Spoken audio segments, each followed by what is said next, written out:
You're listening to Your Words Unleashed podcast with host Dr. Leslie Wong, helping women scholars master their writing habits and publish a book that matters.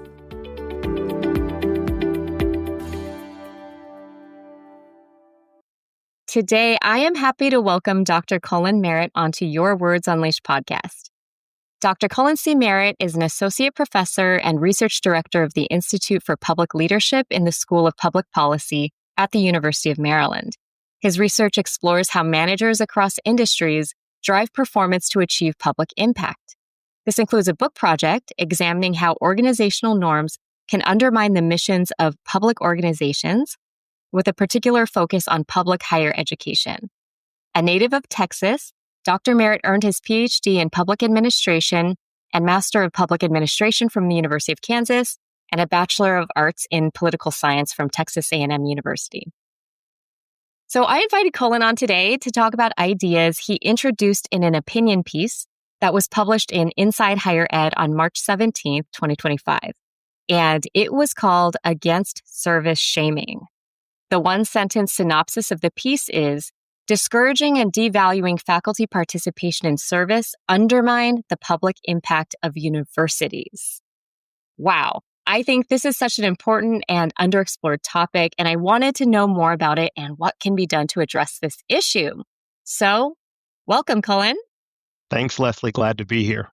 So, as you know, I love to ask everybody to first talk a little bit about their path through academia and a little bit about your research and teaching interests.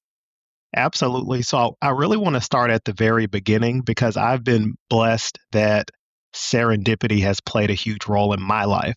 So when I was an undergraduate student at Texas A&M, I was in an Africana Studies course. And sitting beside me was a student. We were just talking right before the class, and she learned that I was a political science major. And she said, "Oh, political science. There is a professor in the political science department who was looking for research assistants."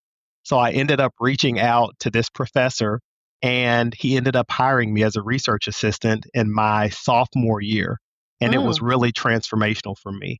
I ended up deciding to go and get a PhD because I had such a rewarding research assistantship. And I got my PhD at the University of Kansas in public administration. In terms of what I study public management and organization theory. So essentially, I want to help managers and organizations structure and design themselves to achieve public impact. What's the point of being an organization or a manager if you're just going to serve yourself? So I want to make sure these organizations are putting themselves in a position to serve the broader public, for example. And in terms of teaching, I enjoy teaching at both the undergraduate and graduate level. And any course about leadership or government or governing in a global society, those sorts of topics really get me excited. And I'm very fortunate to be a professor.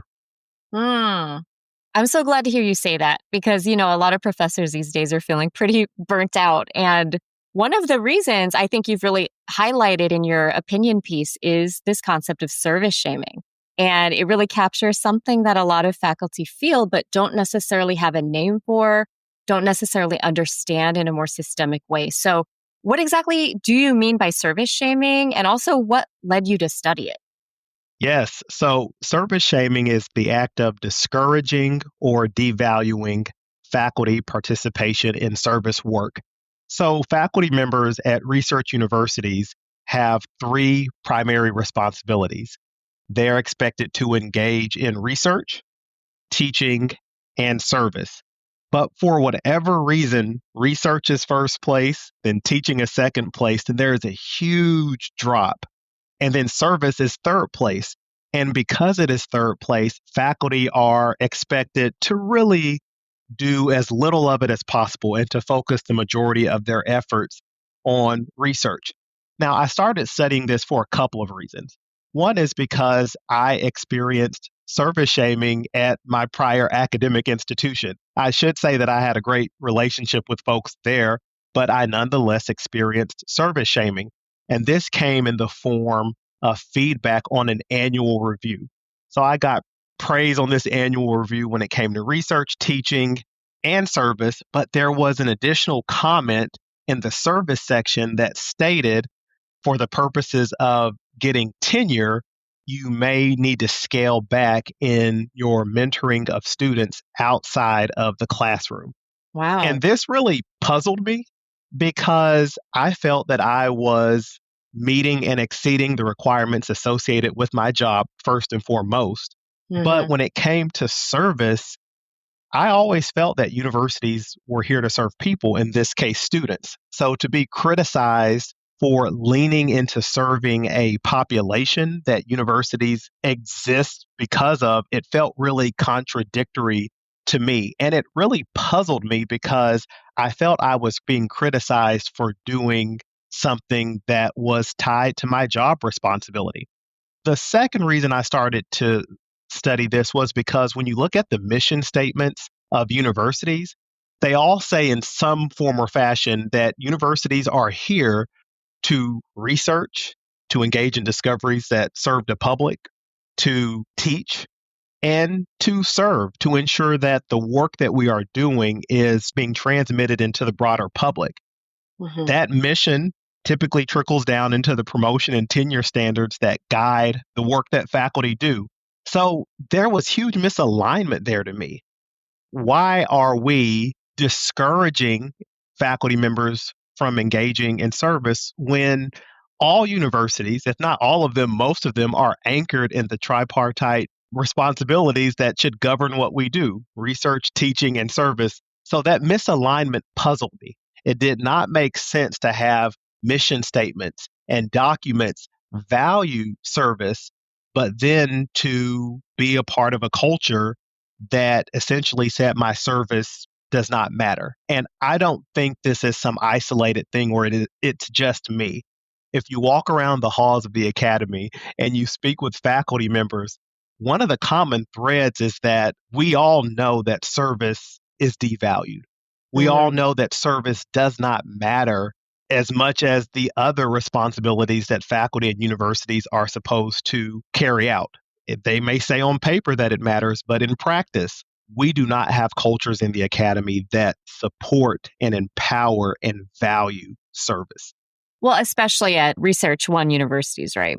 Yes, absolutely. And here's what's really interesting about this, Leslie. At research universities, it's all about publish or perish. And that Hmm. mentality has led us to say, okay, how can we create more space for research?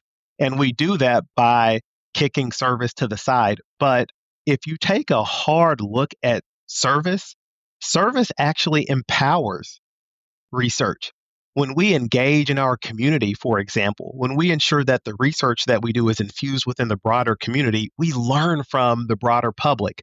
We learn from people who are impacted by our research, and that informs our research. And that's just one example.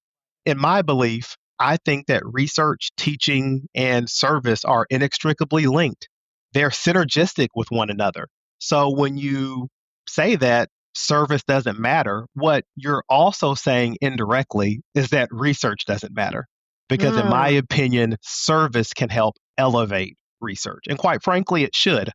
Otherwise, we are a bunch of ivory tower academics who are writing really interesting papers that will not resonate with the public and will not have meaning in society. Yeah, I love that point you make that service can make teaching and research better, and they're interconnected and they're equally important. So, how did you actually go about doing this research? So, first, I think I start off by reflecting on the experience I had with service shaming. And I really wanted to make sure that I wasn't embarking on this research agenda simply because I was frustrated with a comment that I received on my annual review. Although that can be part of the motivation, I have to be really, really interested in this work beyond one particular incident. And I realized in talking very casually with colleagues and other friends in the academy that this is a widespread issue. And I really wanted to be at least one person who played a role in addressing service shaming. So I started a research project where I interviewed faculty members at one university. This was a pilot study. I just wanted to talk with folks to really learn from them and to see if the work I was doing was worth a full-scale research study. After conducting interviews with dozens of faculty during this pilot study, I realized that I wanted to study more of it because I was really gaining interesting insights from faculty members at research universities.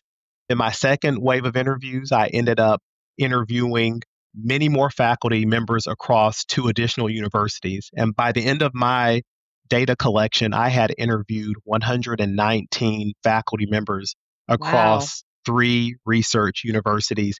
And I learned a lot. What I did learn was that the experience that I had with service shaming is not confined to me, that it is quite widespread. I learned that service shaming not only has an impact on universities and how they operate, it impacts faculty in very intense ways. It's demoralizing, it is overwhelming, and it prevents them from really being transformational in their work. I also learned how service shaming impacts students negatively and impacts the broader communities that universities and faculty members are intending to serve. I really enjoyed these interviews because I felt that faculty members were real with me. I Hmm. always try to create an environment when I'm engaging in interviews where folks feel that they can be comfortable and trust me with information.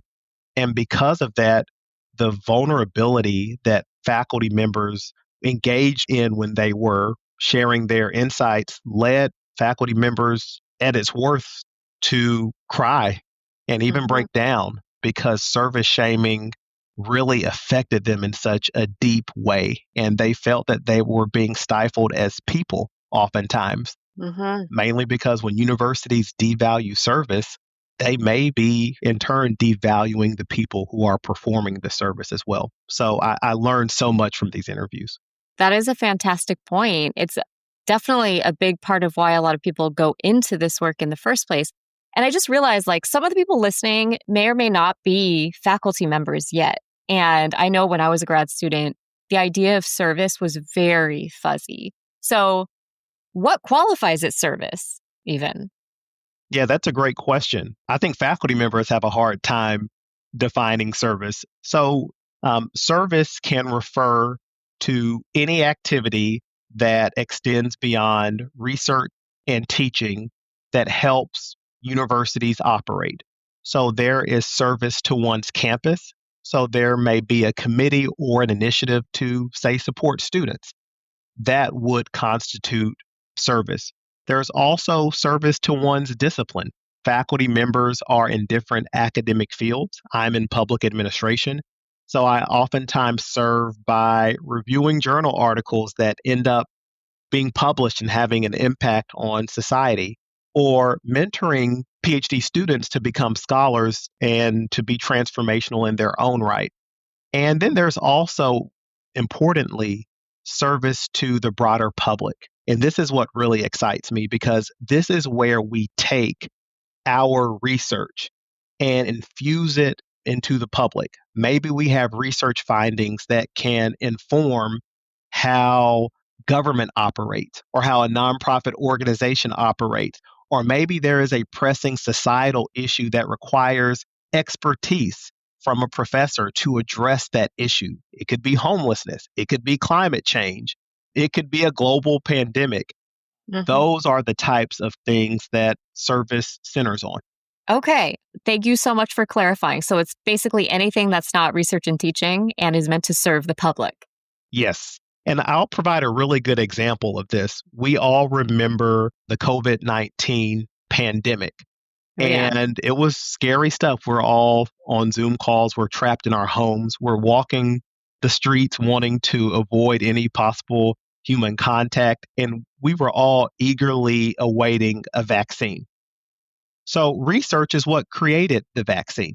And that's great. I'm glad we had scientists and folks who specialize in this area who created a vaccine that has kept us safer. Hmm. It is service, however, that brought that vaccine to the public. It is service that ensured that people were able to receive the vaccine. And here's the beauty of service in this instance: the vaccine actually doesn't matter much if we don't have service to ensure that the vaccine is disseminated to the broader public. And that's a Mhm. really important example for me because no one's going to argue that a vaccine doesn't matter. But what we can argue is that vaccine cannot have a proper impact without service. So in this instance, we can really see how service really elevates research and allows the public to benefit from research. That's fantastic. That's such a great example. And just, you mentioned also like in your interviews, sometimes people would break down crying and get very vulnerable. And I know that some of the people you interviewed had some serious emotional or even physical consequences from service shaming. So, what are some various examples that you heard from your interviews? Yeah, I'll start, Leslie, by saying that what was really sad about a lot of these interviews is that you have very elite professors. These professors are wonderful at research, teaching, and service. They are triple threats, and they Hmm. are very motivated to do all aspects of their job very effectively.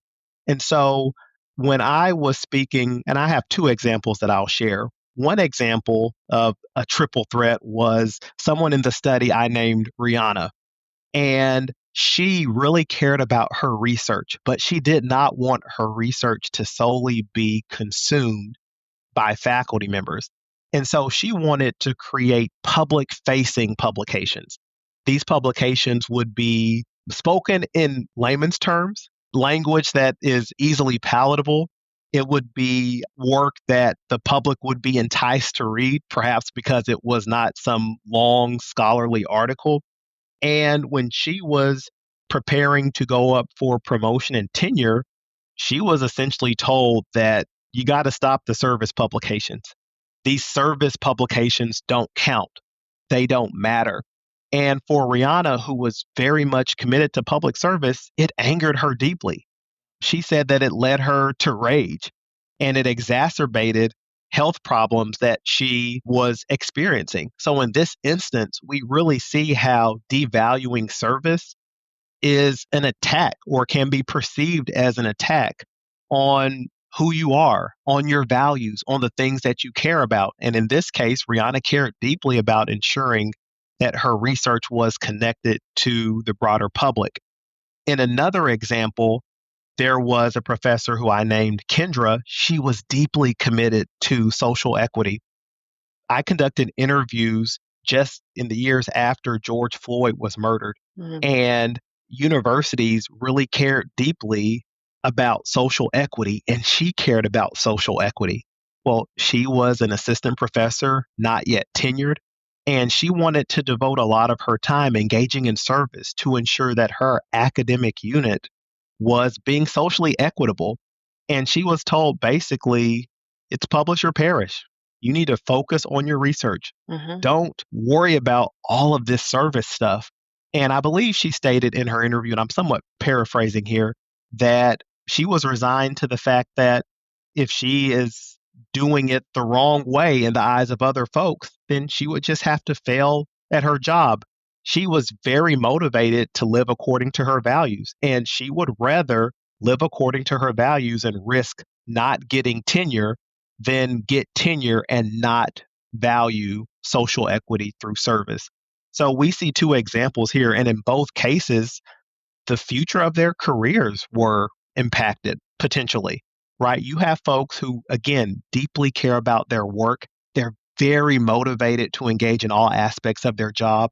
They are actually living up to the missions of their universities by engaging in service, and yet they are being given every signal that service doesn't matter. So these are examples of very direct forms of service shaming. Service Mhm. shaming can be direct in that you're told, hey, don't engage in this service work. It could also be indirect where you're getting cues from the broader environment that service doesn't matter, even though you may not be told that directly. And so in these examples, you see that oftentimes our faculty mentors, our administrators, they have no shame in flat out telling you that, hey, I know we say we value service essentially, but in order to advance and get tenure, you need to push that to the side. And I think that's hugely problematic, especially in a time where we need the service contributions of faculty members. Absolutely. I mean, I definitely feel like, in my experiences, service was often presented as a burden to be passed around, like various responsibilities, committee assignments. It's like who would take it on and who was not going to take it on. And it was all tied up in like, this is additional work that's not going to benefit you. So I think that that's pretty standard from what I'm hearing. And so when it comes to junior faculty members, like you mentioned, what would you say to folks who really do care deeply about service, but they're told to say no to everything? That's a very common adage. I'm guilty of telling my clients that as well, right? Is like, do all the things that you need to do to make sure that you can create a sustainable path. And that often means cutting out things like additional service. So how do people kind of find that balance, especially when they're pre-tenure? Yeah, this is a great point, Leslie, because I always encourage faculty members to be strategic. At the end of the day, if one cares about advancing to associate professor with tenure or advancing beyond that, we all know the currency that we're judged by, at least at research universities, is going to be research. But I have some tips to kind of navigate beyond this basic strategic thinking. First, I always encourage faculty members to manage their energy, not just their time. Mm-hmm. So, one of the reasons service is discouraged is because it is believed to be a time suck, that you spend all this time engaging in service and it's taking away from research. One of the things I learned in my interviews with faculty members is that, yeah, maybe service does take considerable time, but when faculty members enjoyed it, Mm. it brought energy and a life to them that made up for all the lost time. So they would finish, say, engaging with the community. And maybe it took all weekend to execute some project that interfaced their research and their service together when they were engaging with the public. And maybe they were tired, but when they would reflect back, they would think, wow, this was really amazing. And even though they lost time, the energy that they gained from authentically engaging in service they cared about brought them so much energy that it actually ended up making them productive. Mm-hmm. I'm very much guilty of this as well. There are service activities that I engage in where most people would say, don't waste your time on that. But as a faculty member, you have to know yourself. Other people do not know you more than yourself.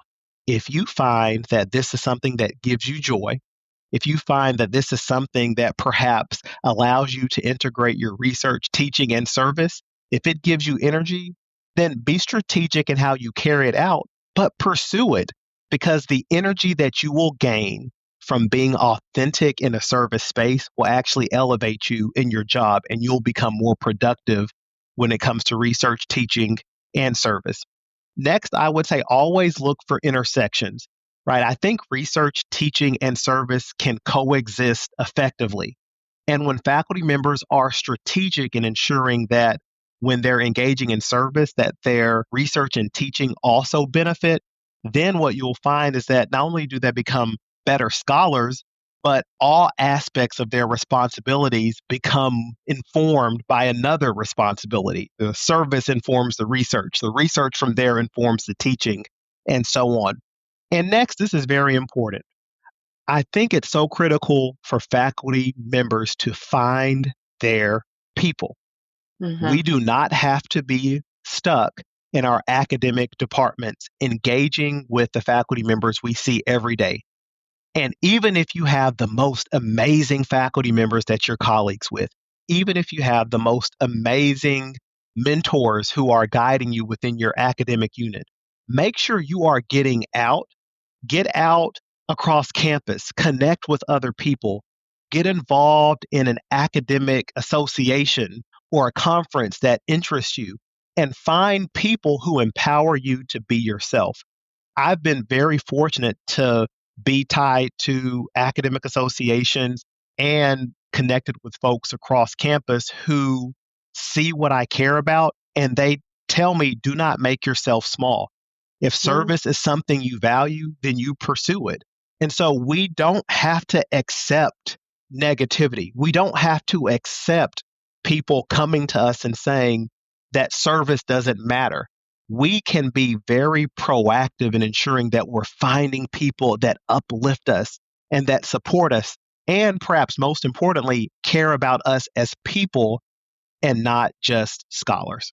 Absolutely. I love the idea of using humanistic values and really kind of looking at our work in a holistic way.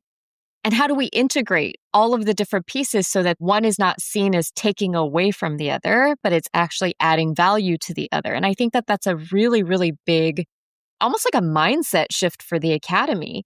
And I'm curious for you too, like in deciding to write an op-ed piece and publish it in Inside Higher Ed, which is obviously the terrain that this is all happening. Like this is, I'm assuming, very controversial. And I'm curious, first of all, how did you decide to write an op-ed? And then after that, how has it been received? Have you received any opposition to it? Wow, this is great. So I started writing an op ed mainly because in working on a book project, I thought that the op ed would push me to think about the core elements of this work. It's very easy in writing a book or engaging in any project to lose the forest for the trees. Mm-hmm. And the nice thing about an op ed, as you know, Leslie, these are short pieces where you have to make your points clear. You have to stand on business, right? You have to mean what you say. And that really challenged me to be clear and fearless in my language. And as somebody who spent a large portion of my career writing peer reviewed academic articles, I really needed to develop the craft of writing in plain spoken language because that's what's going to make this work real. In terms of your next question, there has been opposition. I will say, for the most part, very respectful opposition. Mm-hmm. I typically hear things when I present at invited presentations or conferences. Faculty members will say things along the lines of, this doesn't make sense. How can a research university exist if we do more service? Mm-hmm. And my response to that comment, for example, is, well, my work is actually not about asking faculty to do more service. Not at one point do I say faculty need to do more service. What I've challenged universities to do is to value it more. So whether someone is doing a lot or a little, that work is valued. And I'm motivated in large part to really upend inequitable service structures where women and racial and ethnic minorities are being asked to do more service. And Mm-hmm. throughout the history of the academy, or at least in the past 10 years or so, we have told those individuals, oh, just say no to service. And it simply doesn't work because you can say no to 10 things, but if you're being asked to do 10 other service responsibilities, then there's still disproportionate expectations. So if Mm-hmm. telling faculty to say no doesn't work, then something else has to change. Our systems need to value service more. And when universities value service more, it washes away those inequities. All the work that perhaps a female professor is doing in the service space, when that is valued, when it comes to promotion and tenure, for example, then inequities, again, are more likely to be washed away. But I want to go back. I got on a tangent there. You got me excited, but I want to go back to your question about opposition and how do I navigate that? And there are three things I focus on. The first is I encourage others and myself to know my why. Why am I doing this research? Why do I care about this subject matter? And when I focus on why I am doing it, then I'm able to deal with the opposition. Because if I care so much about addressing service shaming, then I feel I should care less about what other people think about it.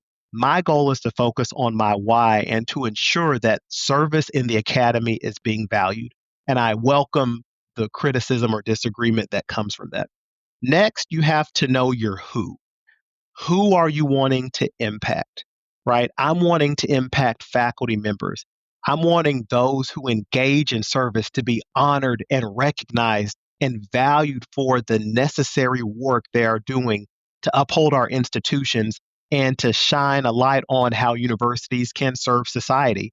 Service is very hard work.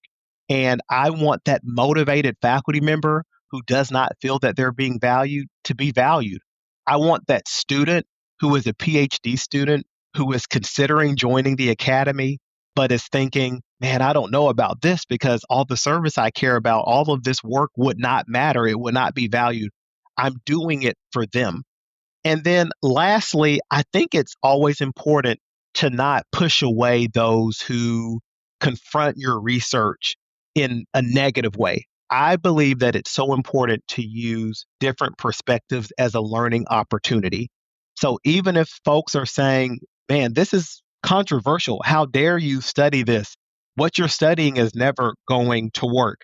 I have to have the professionalism to put my feelings aside, listen to them, and even if I disagree with them, maybe there's something that they are saying that I could learn from that can help shape my research. Now, I should be clear in stating that I don't think the critics should define your research in terms of, I'm not going to change the trajectory of my book to satisfy some dissenting party. What I'm saying, however, is that we have to be open to feedback as scholars. And those who have a different perspective in me could perhaps help me fine tune this research in ways that allows me to better realize my why and to better impact the people that I'm wanting to benefit in conducting this work. Totally. I mean, if you don't know how folks are going to counter your ideas, then your actual analysis is not going to be thorough enough. So, I mean, it's almost like a process of peer review. It's just they're saying these things to your face. Absolutely. Right? And what I'll say too is I actually get excited about potentially negative feedback because that means I have piqued someone's interest. Hmm. And I want feedback because that shows that your work is relevant or on the path to being relevant. And again, I view any type of feedback, whether praise or constructive criticism or criticism that is not constructive, I view this as an opportunity to grow as a scholar. Yeah. No, I think a growth mindset is so, so important, especially in this day and age where things are getting so hard in academia. I wanted to return to your point about valuing service. So I think that sounds fantastic, but I also am curious about what does that look like concretely, right? What does it mean for department chairs or deans or provosts to value service when it comes to things like tenure and promotion? So leadership matters here. If I am pointing out in service shaming an issue that is really negatively affecting the academy, we cannot ignore the role that our leadership in universities must play in addressing service shaming. So you got it right. Deans, department chairs, provosts, other leaders within universities, they have a responsibility to ensure that one, service shaming does not occur. But second, that's not enough. We also have to ensure that there are systems in place that uplift service. And systems are certainly these formal institutions, but really they're also these informal actions that give greater credibility to service. And so I have some things for us to think about here.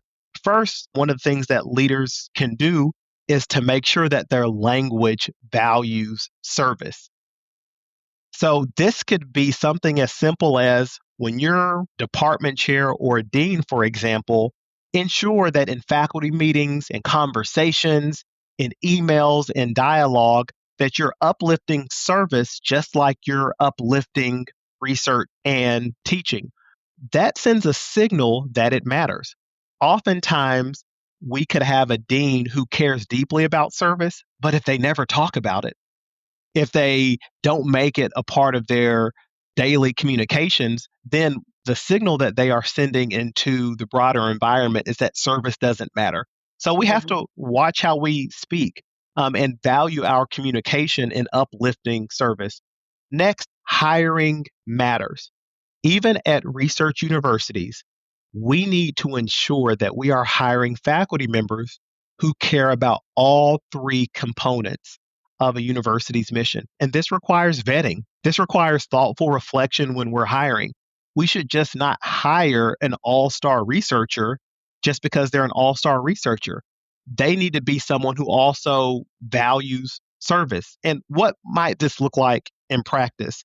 Let's say that this particular individual that an academic unit is hiring, let's say they don't enjoy themselves engaging in much service. That may be passable. However, what makes it a problem is if that particular faculty member doesn't value the service that others do.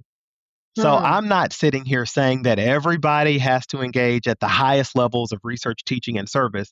What I am saying is, regardless of the distribution of our work, we need to be hiring people that value research, teaching, and service when it comes to supporting their colleagues and creating a culture in their academic units. And so we have to do better when we're interviewing people, for example, and asking them questions about service, asking them how do they go about ensuring that service matters. I've served Mhm. on many faculty search committees.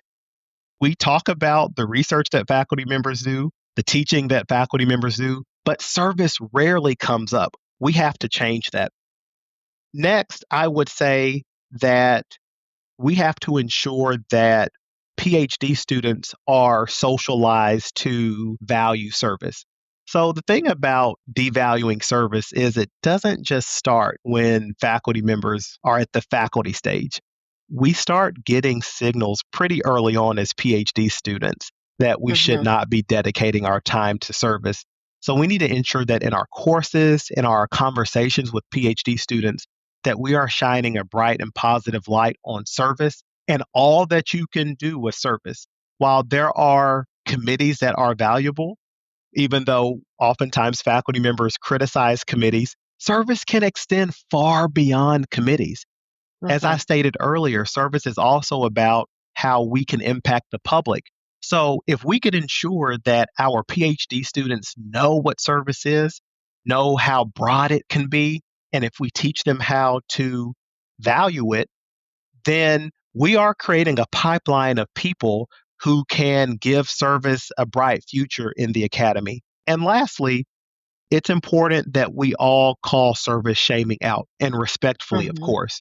So if you, as a faculty member or a dean, are in a promotion and tenure meeting and service is not being appropriately valued, that's where we all have to take it upon ourselves as leaders and say, hey, I noticed in discussing this person's promotion and tenure case that we've not spoken about how they've, say, engaged in the community and applied their research to impact the public in some transformational way. We have to ensure that in high stakes environments that we are uplifting service and giving credit to the great lengths that faculty members go to in order to bring about impact to society through their service. Thank you so much for elucidating those points because I think that that's the biggest question is like, we know it's a problem, but how do we go about addressing it? And so I think those are really tangible, concrete steps that departments and leaders can take, as well as just faculty members that care about this stuff, which should be everyone.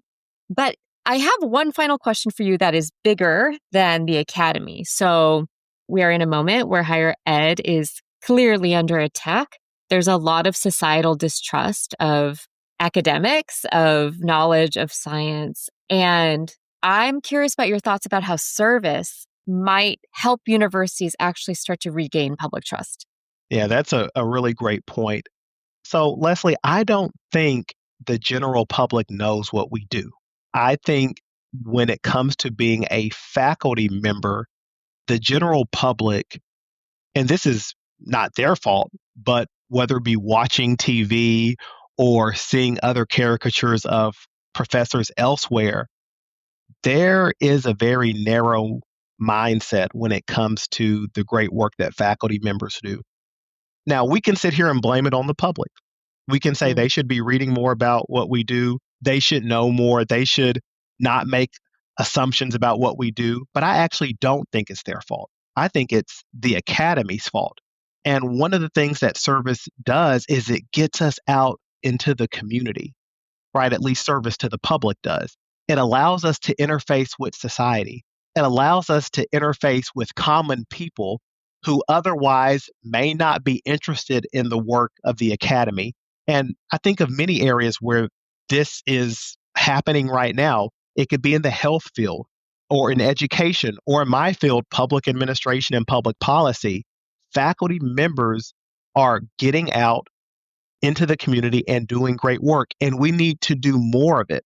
When we think about how our research can interface with the public, then we're putting ourselves in a position to be valued by the people we are intended to serve. Going back to the missions of universities, these are oftentimes state-funded institutions. Many of these institutions receive federal funding, although that's being limited in these times. So we owe it to the broader public to not just be unto ourselves in the academy. And so I think service really gives us the opportunity to get out of our offices, get out of our classrooms, and to engage with people who we hope our work will impact and people who may not understand what specifically professors do or what universities do. I also think, too, that getting out in the public puts us in a position to learn from them. I don't like the notion that it's our job to solely teach and educate the public. We have to also understand that they can teach and educate us. They can ensure that our research is grounded in reality. And so I think, again, in these two ways, service can really help ensure that we are connected with the public and give the work that we are doing a better reputation. Again, it can help the public, but then it puts them also in a position to help us. And when people see what we do, I think there's greater appreciation for the fact that so many scholars really care about ensuring that their work is of great public value. Totally. Yeah. Like you said before, why do all this work if people don't know about it? Right? Absolutely. So this has been such a great conversation, such amazing points that you've made. Really, really important topic here. Thank you so much for your time today. I'm just wondering, what's the best way for listeners to connect with you and to find out about your book that you're writing? Absolutely. So please stay connected with me get connected with me on social media. So I'm on LinkedIn. Just look up my name, Cullen Merritt. There are not a lot of Cullen Merritts out there, so you'll come across my profile.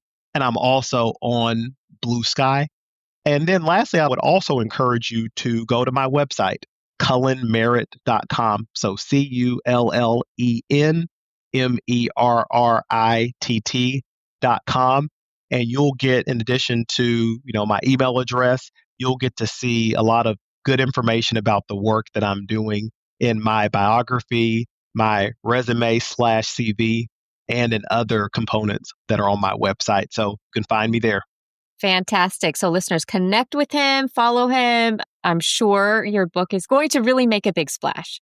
So thank you again for doing this work. Thanks for your time and take care. Thanks, Leslie.